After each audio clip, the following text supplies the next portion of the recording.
Hello viewers, Asiana Megha কিচেনে আপনাদের সবাইকে ওয়েলকাম জানাই। আশা করি সবাই খুব ভালো আছেন। তো আজকে আমি পনির এবং ফুলকপি দিয়ে তরকারি করে দেখাবো। তো এখানে আমি পনির নিয়েছি 1 প্যাকেট, দেখতে পাচ্ছেন 200 গ্রাম, আর আছে ফুলকপি। একটা ফুলকপিকে আমি এরকম মোটা মোটাভাবে কেটে নিয়েছি। এবার আমি একটা কড়াইয়ে পনিরের গ্রেভিটা তৈরি করে নেব। তার জন্য আমি পেঁয়াজ কুচি দিয়ে দিয়েছি 2টো, একটা টমেটো কুচি, এখানে আমি কোনো তেল ব্যবহার করছি না, দিয়ে দিচ্ছি দারচিনি এবং তেজপাতা, আর দিয়ে দিলাম 1 চামচ রসুন বাটা, 1 চামচ আদা বাটা। আপনারা চাইলে গোটাও দিতে পারেন। কিছুক্ষণ অল্প পরিমাণ জল দিয়ে এটাকে ভালো করে আমি নরম করে নিচ্ছি। সামান্য পরিমাণ লবণ অ্যাড করে নরম হয়ে গেলেই এটা আমি ব্লেন্ডারে ব্লেন্ড করে নেব। ভালো করে নরম করে নিতে হবে। দেখুন কি সুন্দর নরম হয়ে গেছে। এটাকে প্রথমে আমি ঠান্ডা করে ব্লেন্ড করে নেব। এবার আমি আর একটা ফ্রাইং প্যান বসিয়ে দিয়েছি, দিয়ে দিলাম সামান্য পরিমাণ সাদা তেল। তেলের মধ্যে পনিরগুলো একটা একটা করে আমি ভেজে নেব, একদম লাল লাল করে ভেজে নেব। দেখুন পনিরগুলো ভাজা হয়ে গেছে। আমি সমস্ত পনিরগুলোকে তুলে নিচ্ছি।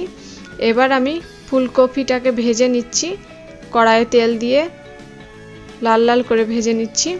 ফুলকপিটা আমার ভাজা হয়ে গেছে। এবার আমি কড়াইয়ে অল্প পরিমাণ তেল দিয়ে দিচ্ছি 1 চা চামচ বাটার। আপনারা চাইলে বাটারটা স্কিপ করতে পারেন। ভালো করে গরম করে নেওয়ার পরে যে মশলাটা আমি ব্লেন্ড করে রেখেছিলাম ওই মশলাটা আমি দিয়ে দিব। মশলাটা দিয়ে দিয়েছি। সামান্য পরিমাণ চিনি দিলে কালারটাও সুন্দর হয় এবং টেস্টও বাড়ে খাবার, তাই আমি সামান্য পরিমাণ চিনি করলাম। 1/2 চা চামচ ধনে গুঁড়ো দিয়ে দিলাম, 1/2 চা চামচ জিরে গুঁড়ো দিয়ে দিলাম, আর দিয়ে দিব অল্প পরিমাণ হলুদ গুঁড়ো 1/2 চা চামচ মতো, আর দিয়ে দিব আমি এখানে কাশ্মীরি লঙ্কা গুঁড়ো। এখানে কাশ্মীরি লঙ্কা গুঁড়োটা ব্যবহার করার চেষ্টা করবেন, তাহলে কালারটা খুব সুন্দর আসবে।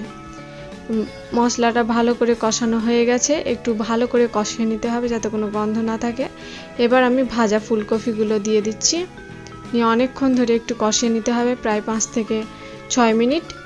ভালো করে কষিয়ে নেওয়ার পরে এটার মধ্যে একটা কালার খুব সুন্দর চেঞ্জ হয়ে আসবে। আর দিয়ে দিচ্ছি আমি কিছু মটরশুঁটি।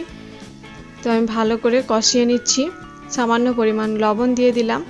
তো আমার অনেকক্ষণ কষানো হয়ে গেছে। এবার আমি জল দিয়ে দিলাম পরিমাণ মতো, নিয়ে ভালো করে এটাকে আমি সেদ্ধ করে নেব। ফুলকপিটা যাতে গোটা গোটা থাকে, আবার সেদ্ধ যাতে হয়, ঠিক এরকম সেদ্ধ করে নেব। তো দেখুন আমার একটা ফুলকপি ভাঙেনি, খুব সুন্দরভাবে সেদ্ধ করে নিয়েছি। এবার আমি একটা একটা করে পনিরগুলো দিয়ে দিব।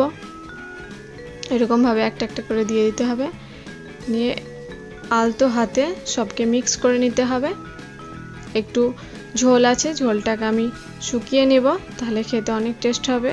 নামানোর আগে সামান্য ধনেপাতা কুচি দিয়ে আমি নামিয়ে নেব। রান্নাটা আমার পুরোপুরি হয়ে গেছে।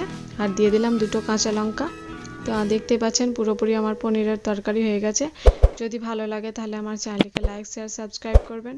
সবাই খুব ভালো থাকবেন, সুস্থ থাকবেন এবং আসিয়ানা মেঘা কিচেনের সঙ্গে থাকবেন।